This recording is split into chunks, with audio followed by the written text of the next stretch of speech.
Хайде да продължим нашето предаване с прекрасния ни гост Валерия Цимбал. Както ви обещахме, сега ще анализираме трима известни българи, като ще започнем с патрона на България, Васил Левски.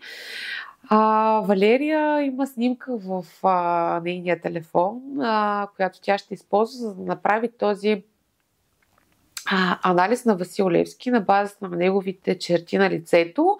Ние ще покажем тази снимка на екрана за вас. Валерия, очаквам с нетърпение да чуя какво може да ни кажеш за... Да, времето ни е ограничено, иначе може да се говори много. Имаме още някои да разгледаме. Да говорим за основните неща. Добре. За основните неща, които могат и важни, нали? Основни и важни аспекти, които виждам в лицето. Това е последната му снимка. За това, да, защото през различни периоди на живота ние се променяме. Всъщност ние се променяме в рамките на 2-3 дни или една нощ. Ако нещо се случи, някакво по-силно събитие, човек се събужда и аз като физиогномист вече мога да видя нюанси, какво се е случило вчера. Затова наистина тази снимка, която всички я познават в България, най-известната, най-добре показва основните му черти. Като модел на поведение, Левски в живота си, форма на черепа му съответства на мезоцефал. Мезоцефал, това не е много разтегнат череп, но и не е много кръгъл. Нали? Където зоните, чело, средната част и долната част. Така, за зрители малък, кратък урок по физиогномика. Така може да погледнете и вашите близки. От какво започвам аз като физиогномист, когато гледам снимка. Нашето лице се разделено на 3 зони, които са отделно действащи, но взаимно свързани. Примерно първата зона от вежди до окосмената част на нашата глава, тази зона се нарича зона на съзнание. Тук е префронталната част на неокортекса, която отговаря за много когнитивни процеси. И всъщност неформално физиогномисти я наричат генерален щаб. Да кажем, тук е Министерски съвет, нали, с премиер-министър. И колкото по-голям Министерски съвет, толкова по-сложно гласува се закона. Нали? Колкото по-малък, толкова единолично и по-лесно избират се някакви решения. Следващата зона от средата на вежди до средата на уста. Важно до средата. Горната устна включва се в тази зона. Това е зоната на разузнаване или зона на контакт.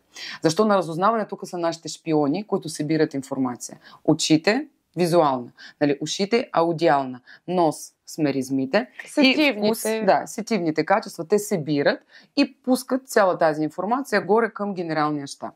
Генералният щаб я обработва и как ще действа, решава зоната на действие. Зоната на действие от средата на уста и долната челюст. Всъщност тук е нашата армия.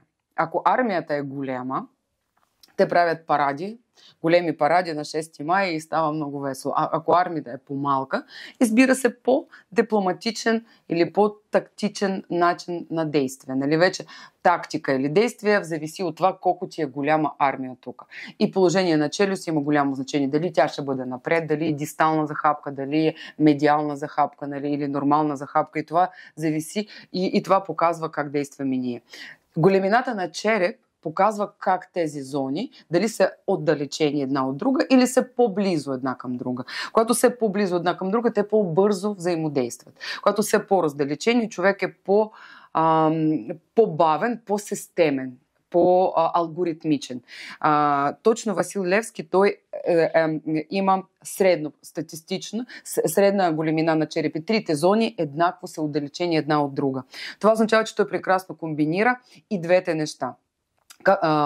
Как може това да изглежда като модел на поведение? Обича системност, обичал да систематизира всичко, с което се сблъсквал. Мозъка му постоянно трябваше да го систематизира и да му дава обяснение и да го подрежда. При избор модел на поведение, за него е било важно вътрешния комфорт. Преди да действа, той трябва да усети, че има вътрешния ресурс, вътрешната сила да го направи. Възможни спонтанни решения, също така възможни са били по-дълги размисли, но най-важното за него е било вътрешния комфорт със себе си. Все едно аз дали ми е комфортно в това, в каквото съм, вътрешно съгласие със своето аз. Своите убеждения, със свой мироглед, да не предава себе си. За него е било важно винаги да спазва себе си във всичко, каквото прави. Да не предава вътрешните си устои, вътрешните си възгледи, свой мироглед. Интересно е, че този мироглед и тези вътрешните устои той ги сглобявал като малък пъзъл през живота си, наслагайки ги един върху друг. Неговото виждане какъв трябва да бъде свят, какво е човество, какво е човек, характеристики на хора, те се натрупвали и се сглобявали като пъзели към момента на правене на тази снимка, той вече беше с качествено изградена ценностна система, морална система и своите възгледи, които е бил готов да отстоява. И те не се появили от днеска за утре. Това не е станало, но той се събужда една сутрин и решава, че аз ще приемам свят по такъв начин. Това е било системно насъбиране от опит, от познание, от среща с различни хора. Той го сглобявал като един пъзъл, построявайки и себе си. И на тази снимка по положението на челюст, по положение на долната устна, той вече е константно установен в свой мироглед. И този мироглед беше с доста висока цена за него. Не е мироглед през розовите очила. Да, мироглед, че всичко си има своя цена, не всичко се постига лесно, даже тъкмо обратно. Правилните, хубавите неща постигат се през жертви. В неговото, точно с положението на челюст, на долната устна и на тази снимка, тя ще е на екрана, защото аз я имам сега на телефона, има една сянка, която пада точно по долната устна, образувайки така наречените волевите гънки. Едни образования, зрители могат да видят, има едни образования по долната устна. Това са мускули депресори. В нашата брадичка ги има 3 двойки мускули депресори. Кога те се напомпат? При какво положение на устните? Сега ще се опитам да ги покажа. Аз ги имам също. Не толкова, може би, силно изразени, както при него, когато правим често такъв жест. Кога правим често такъв жест? Когато нещо отвътре в нас ни кара не да стискаме зъби като от болка, а да стискаме зъби от невъзможност да поправиме нещата.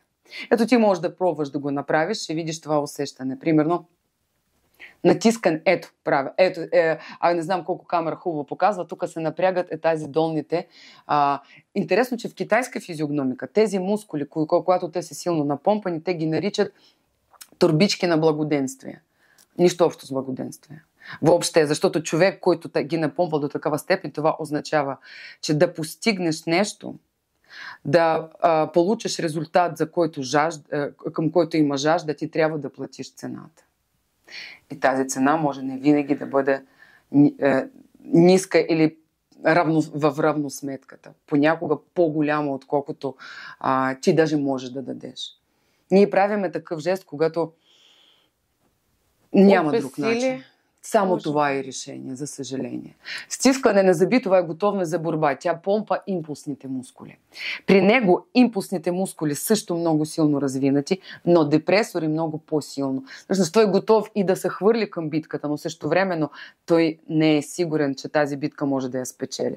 Но пак идеите заслужават за пробата. Нали, както каза, по-добре да кажа накрая, че поне съм пробвал, отколкото после цял живот да съжалявам, че никога не съм го направил. Точно, да, аз бих казала, че за тази снимка най-добре съответства това. По черно-бела снимка, стара снимка, където не можеш чак в пиксели да видиш напрежение или хипертонуса на мускул. Но въпреки това, толкова хубаво тази долната гънка под устните и тези турбички толкова хубаво са оформени и тази твърдост на долната устна. Кога се втвърдява долната устна? При какви мимики, при какви емоции? Примерно, когато ти я подхващаш, аз не мога да го направя, защото такава я нямам, както при него. Когато човек стиска устни, не зъби пак, важен момент, не зъби, а устни. Когато включва много силен инат. Ето, спомни за себе си, когато си се заинетиш. Примерно, ето аз съм се заинетила. често при инат използваме, съкрещаваме силно переорбитален мускул на устата. Той е в хипертонус, става по-тонизиран, по-твърд. И тогава долната устна придобива една такава форма, като леко изваждане напред и затвърдяване. Това е когато човек готов да, даже ако не е прав, възможно за вследствие да реши, че възможно даже не е бил прав, възможно може да си нещата да потръгнат по друг начин или сценарий да бъде по-различен на живота. Но аз съм изградил тази ценностна система върху, събирал съм този пъзъл толкова дълги години. Даже ако някъде съм погрешен в събиране на този пъзъл, аз съм дължен да тръгна и да видя край на това нещо. Точно това втвърдяване на долната устна. Самата уста е леко сгъната тя има форма, краищата на устните леко са надолу. Това са хора, примерно Шварценегер има такава уста. Това са хора, които научени от живота, че всичко има цена. Нищо не пада от небе. Хора, които готови 24/7 да работят за определена кауза, даже ако не виждат резултат, с идеята, че те трябва да го направят. Само дисциплина. Високо ниво на само дисциплина. Примерно, ако го сравниме, неправилно сравнение, но аз говоря за уста Шварценегер, знаете, той говори с акцент, не кой знае колко красноречив, но пак успява и в политическа кариера. Това говори човек, който е захапал нещо с труд, с упоритост, не обръщайки внимание на мненията на останали хора, на как те виждат нещата. Аз съм сглобил този пъзъл, аз съм работил по това нещо и знам цената на това. И затова ще вървя до край. Това, което касайски устата. Нос. Той бил импулсивна натура. Бързо реагирал на някои неща, защото бързо взаимодействал с външния свят. Много интуитивен човек, разпознавал хора. Всъщност, подсъзнателно, интуитивно запознавайки се с хора, вече интуитивно усещал как би могъл да протече разговор с него. Идеалист. Човек идеалист. Силно отдалечен нос, не силно отдалечен, но при всички, по принцип, аз даже в семинари разказвам, български революционери имат една уникална черта, която аз като физиогномист забелязах и направих даже си един колаж. Силно издължен филтрум. Филтрум, това е тази част между носа и горната устна. Е тук такова местенце, или също така често го наричат лък на Венера. Да, защото има една извивка. При български революционери тази извивка се отдалечава, но се отдалечава от устата. Типичен такъв показател за хора, които революционери по своята натура. Интересно, че те могат да не се родят такива, да имат по-стандартен изглед, но с времето нос може да се отдалечава от устата. За психофизиологично обяснение ще ми отнеме много време, просто да го приемаме като факт. Който иска да разбере повече, ще напиша статия на Фейсбук или нещо друго, но няма да се задълбочавам дълбоки обяснения. Това говори, че той вече не следва за своите цели. Той не носи своята идеология. Той вече решил, че ще се отдава за някаква мисия. Да, вече нямаме мен. Няма толкова голямо значение аз, персонално аз. Вече има значение нещо по-голямо, което стои зад мен. Този пъзъл, който съм събирал, значи каква картина се получава? Млад Левски. По формата на очи идеалист. Човек, който приема някои неща като крайности. Да?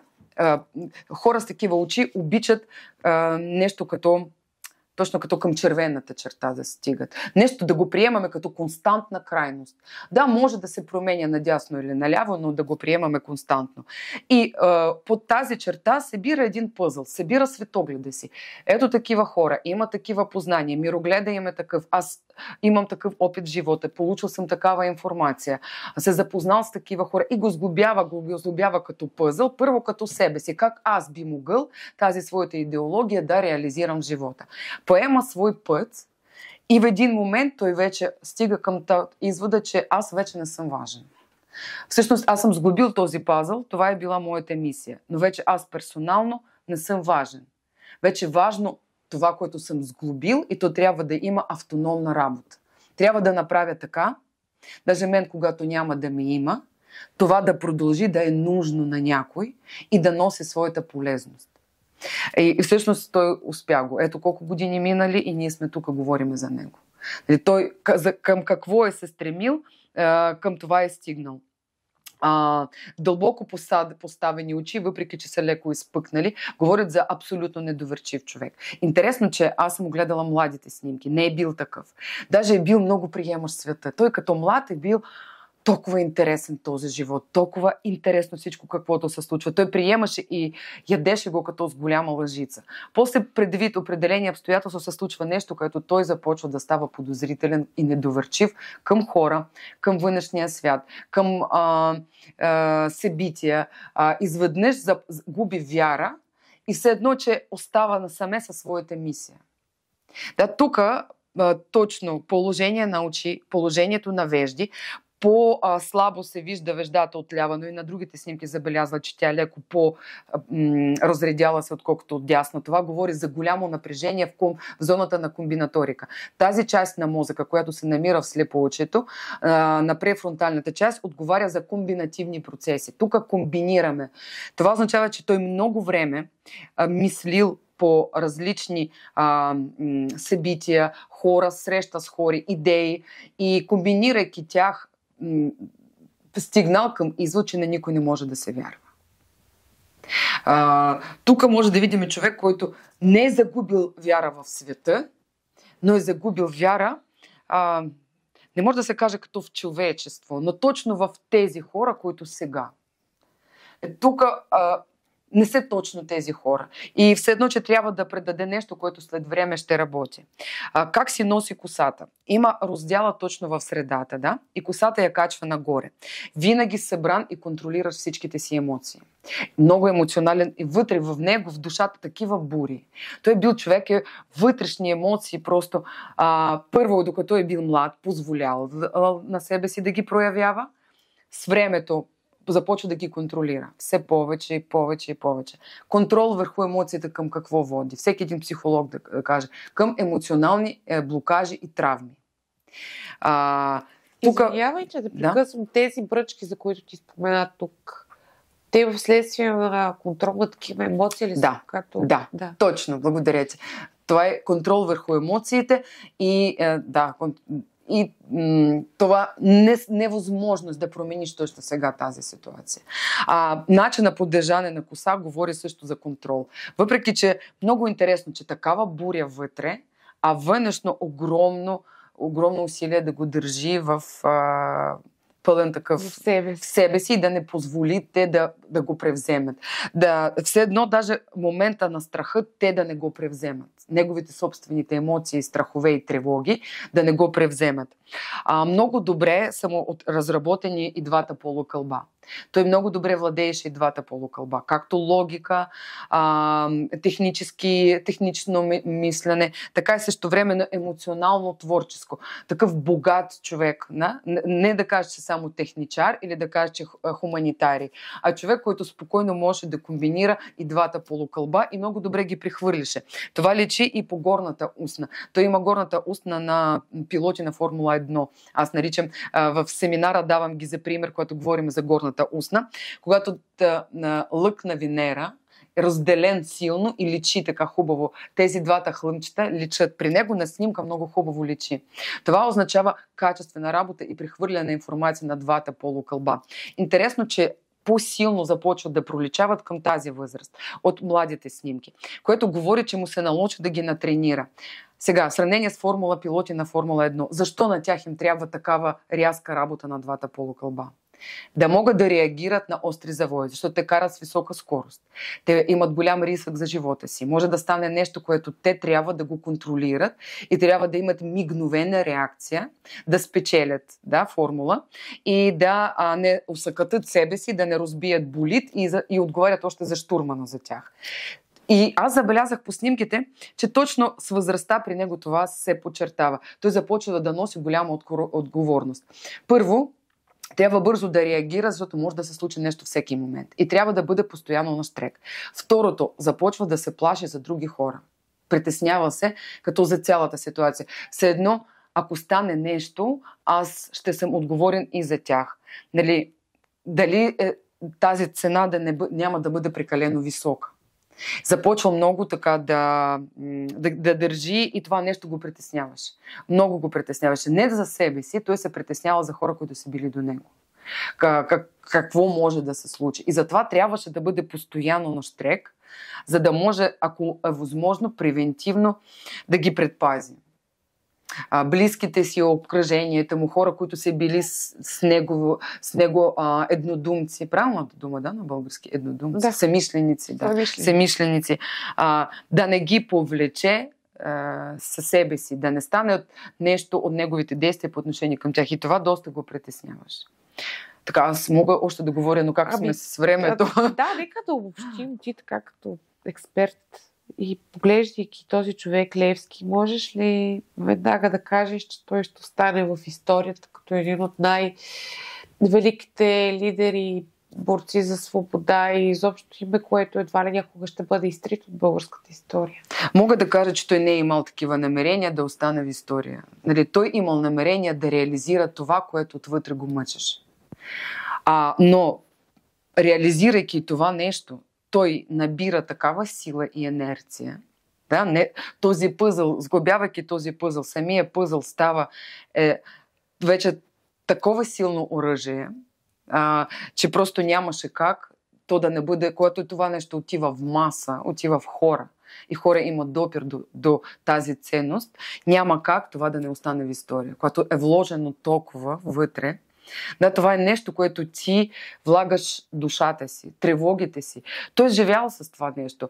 Гледайки по последната снимка, него вече за себе си го няма тук. Той се е посветил на нещо съвсем различно. Да, той се притеснява за всички мисли, всички останали. Той за него не е бил такъв. Той е много обичал. Той е много животолюбив е бил като дете. По лицето. Той просто, може би точно това, все едно той толкова силно обичаше живот, че искаше да направи земя или България по-хубавото място за живеене за останалите.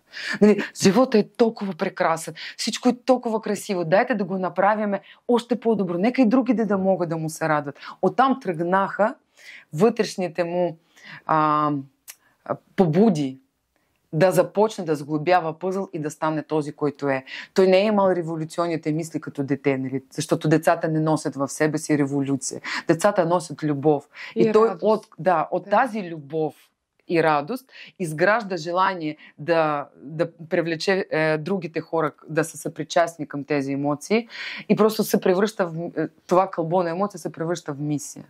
Все едно той става тази мисия, да? Този инструмент. Добре, хайде другите два персонажа да ги анализираме. След Левски вече, след Левски ми е сложно. Да, нали все пак Левски смятат, че беше най-важната фигура в днешната конфигурация, която ти анализира. Какво ще ни кажеш за Джон Атанасов?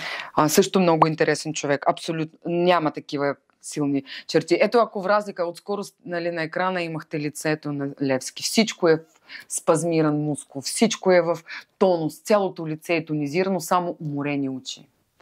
Уморени, дълбоки, очи едновременно изпъкнали и дълбоки, което също много странна комбинация и за мен като за физиогномист. И цяло това напрежение, което носи това лице. Всеки един мускул, това означава, че всяко един напрягащ се мускул активира определено точка в мозъка му. А това означава, че цяла тази дейност тук е била като, нали, изригването на слънце. Такова силно и светящо се. Където при Джон Атанасов може да видите разлика, лицето е съвсем по-спокойно. Да, вече съвсем друг тип лице, съвсем различни. Да, може би ако Левски устарял и стигнал до към неговата възраст, също щеше вече да има по-различно, с чувството за изпълнена мисия, но може би тогава нямаше да бъде Левски. Нали каза, че веднъж на 100 години трябва да се роди един от героите. Той не се ражда за себе си, той се ражда за нас. Казвайки това, означава ли, че Джон Атанасов по някакъв начин се чувства удовлетворен от изпълнението на своята мисия? Абсолютно. Удовлетворен, спокоен, удовлетворен от живота. Забележете интересен факт. Погледнете му долната му устна. На тази снимка е на доста вече късна възраст. А сега спомнете своите баби и дядовци. Често при възрастните хора устните се свиват. С възрастта устните се свиват. Той на тази възраст, долната устна не че само не се е свила, а даже се е обърнала. А жените най-вече ще ме разберат защо слагат филър. Защото хиалурон се намалява и затова отиват и слагат филър в устните. А погледнете мъж на възраст и тази хубава долна устна. Винстън Чърчил със същата долната устна, ако погледнете на неговата снимка и погледнете на съвременните политици, не всички, много малко от тях изобщо имат устни. Те почти на всичките са им свити, когато започват политическата си кариера с едни хубави пухкави устни, в един момент нямат устни. Аз мога да го обясня това от психофизиологична гледна точка. Сега с няколко думи какво са нашите устни. Нашите устни, това е нашата митница. Нашите устни проверяват какво ще влезне в нас. Ето, ако аз съм България, държава, да, моето тяло България, това е моята митница Русе. Примерно на Русе. Да? Кой ще влиза в Русе? Аз проверявам с устните. Затова ние постоянно ги движиме. Когато някой ни харесва, да, обърнете внимание, еротични филми, показвайки как един мъж желае една жена, той може да покаже как той си облизва устните. Или движение с устни, показвайки желание или емоция. Когато искаме нещо или когато сме в плътна комуникация, ние ги вадиме напред. Да, понякога. Когато нещо не ни е приятно, какво правим?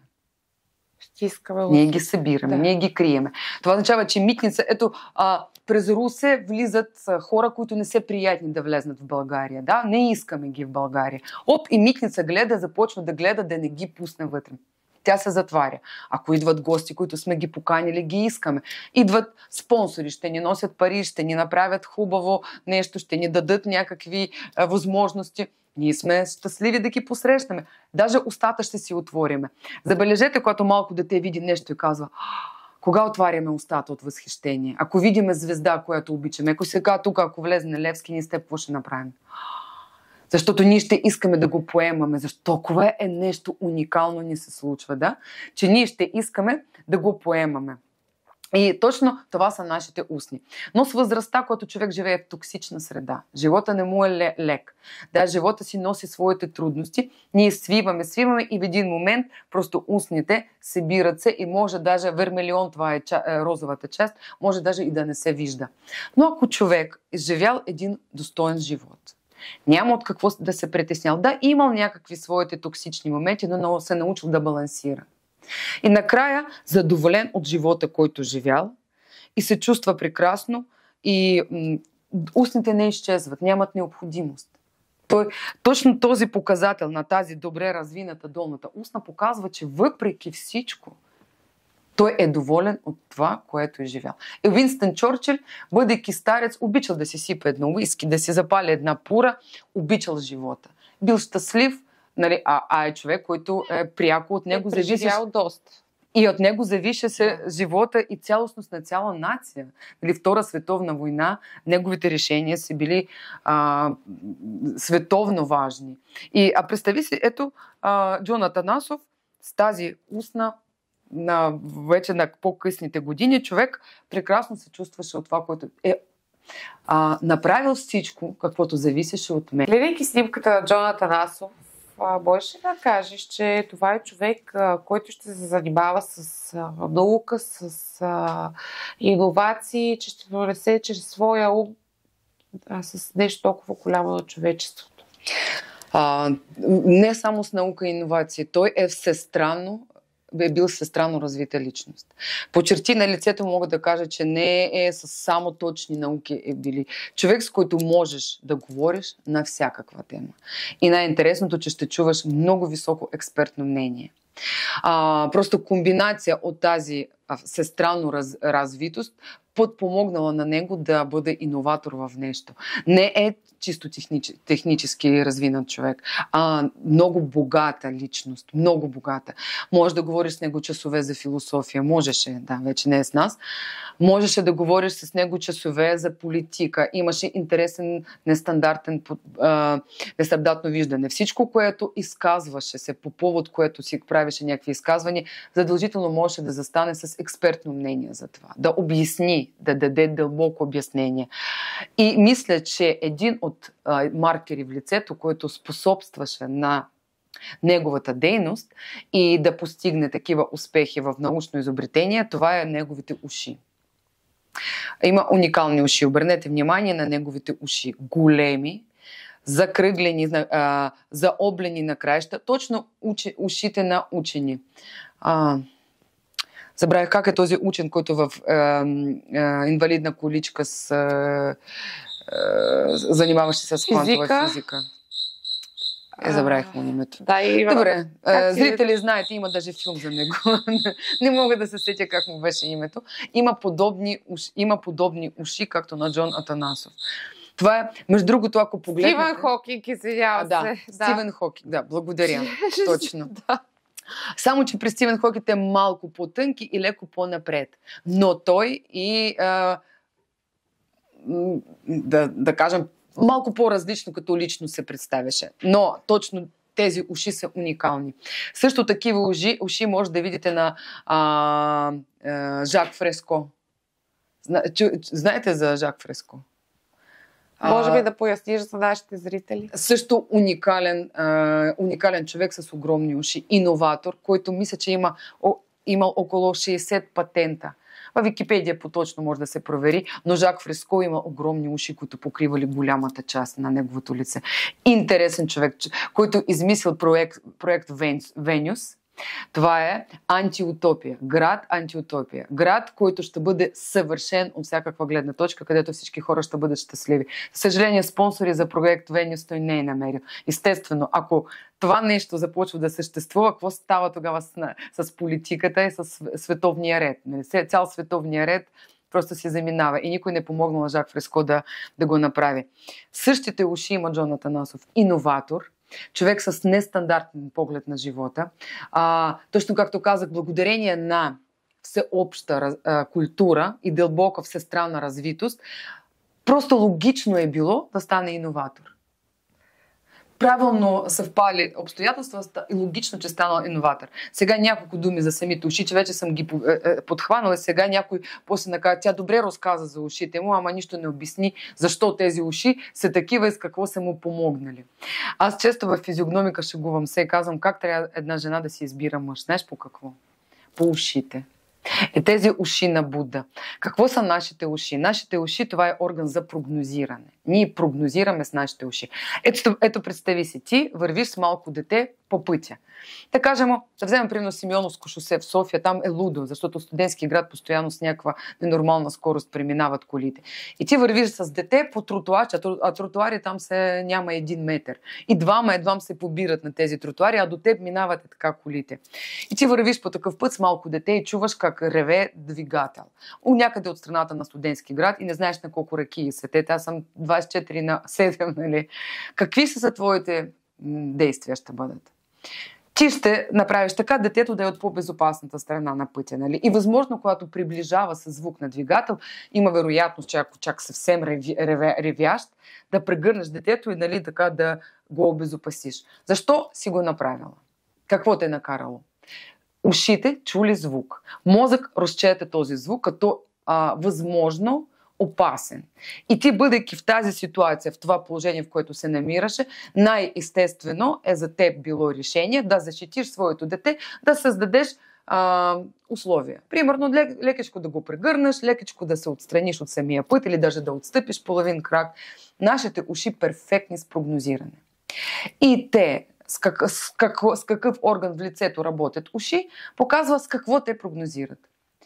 Ушите на Буда. Защо Буда се води, не да кажеш идеал на мъдростта, а върха на мъдростта, да? Буддийското учение се води дълбоко, мудро и философско. И ушите на Буда покриват какво? От веждите нагоре, чак покриват до челюст. И точно това е, защото той може да прогнозира и да представи как би могли да се развият събития с всички органи в лицето си. С всичките... Всъщност това означава, че той прогнозира качествено, като Министерския съвет, да, нашето чело, за което говорих днеска вече, може да прогнозира добре с шпиони да работи и може добре да прогнозира с армията, с долната челюст. И всъщност такива уши наистина, затова казвам, момичета, избирайте си човек, който ще прогнозира как да се развият събития и се наслаждавайте на живота покрай тези уши.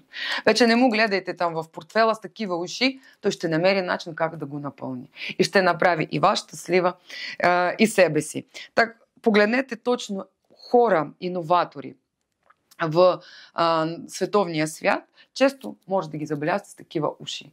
Просто имайки тази способност към прогнозиране, към съпоставяне на факти, на знания, на интуиция, на ситуация, такива уши веднага ще намерят как да потърсят спонсорство, как да намерят начин тази иновация да си намери път. При него всичко се събра в много добър качествен пъзъл и аз щях да се очудя, ако ми покажа това лице, щях да попитам дали това лице да не е направило нещо, дали е научно, дали е философско, дали е възможно.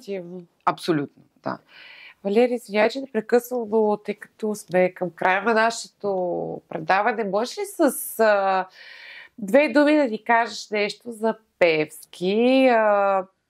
Така носят се вишенки в пространството, да последват, че той е най-желаният ерген. Да има ли защо да наистина този човек да бъде най-желаният ерген? Не знам защо го искат като ерген. Едно от най-силно забележимите маркери в неговото лице. Вежди и това отдебеляване в зоната на вежди. Не знам дали сте чули, възможно някои от зрители, сигурно зрители, които следят този подкаст, знаят кой е Саи Баба. Или сте се чули кой е Саи Баба. Не, може би няма да захващам религиозните теми. Направим отделно предаване за това, защото... Добре, понякога може да срещаме хора, които най-вече при мъже, където има такова отдебеляване по край вежди, по край носния мъст и с една бръчка в средата. Интересно, че господин Пеевски направи тази бръчка на много млади години.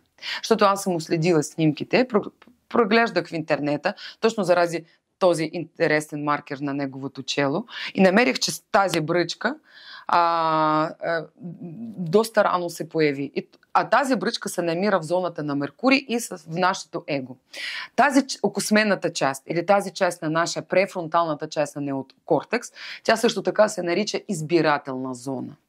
Тук ние сме моето аз. Кой съм аз? Моето социално его. Его се намира тук.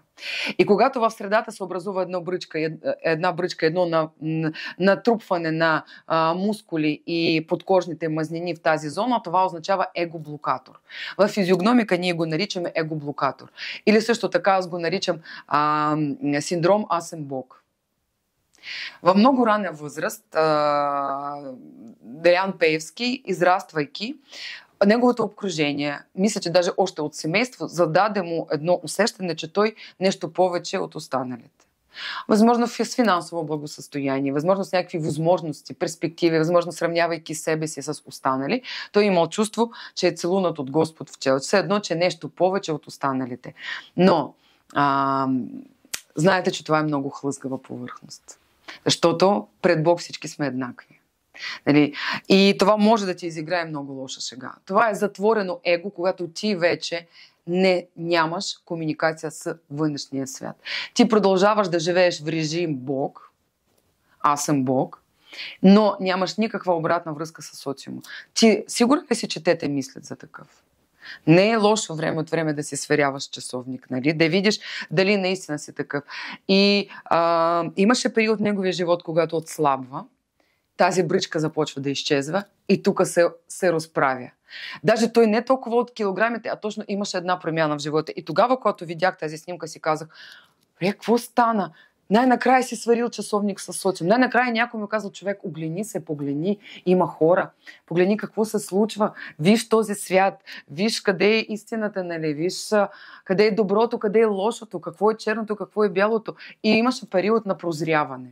И започва да се променя. И тези вежди, които при него са във формата на къщичка, които също се качват към егото, това е същото такива вежди, се появяват от определено напрежение на мускул, който пак отива към избирателна зона. Такива вежди говорят за меркантилност, за желание на собствената печалба. По този начин, нали, аз съм Бог И значит, аз трябва да притежавам ресурси, материални ресурси. Аз трябва да управлявам. Мен трябва да ме слушат. Аз съм Бог.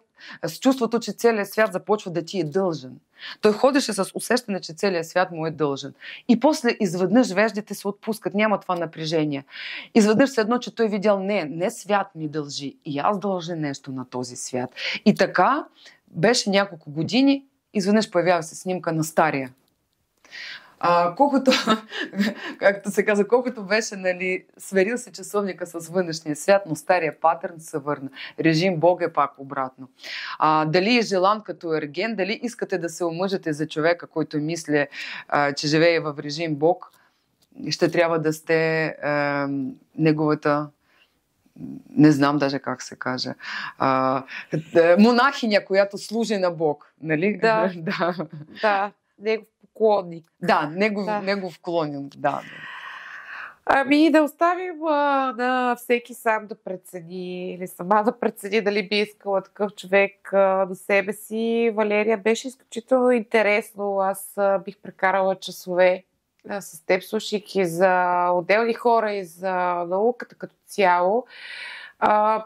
Просто искам да приветствам абсолютно всички зрители да се абонират за твоите социални медии, тъй като там може да бъдат наберена и много допълнителна информация. Ти иначе правиш ли платени обучения или семинари, където човек би могъл да... Да, благодаря. Това вече е много хубав и приятен за мен въпрос накрая. Нали?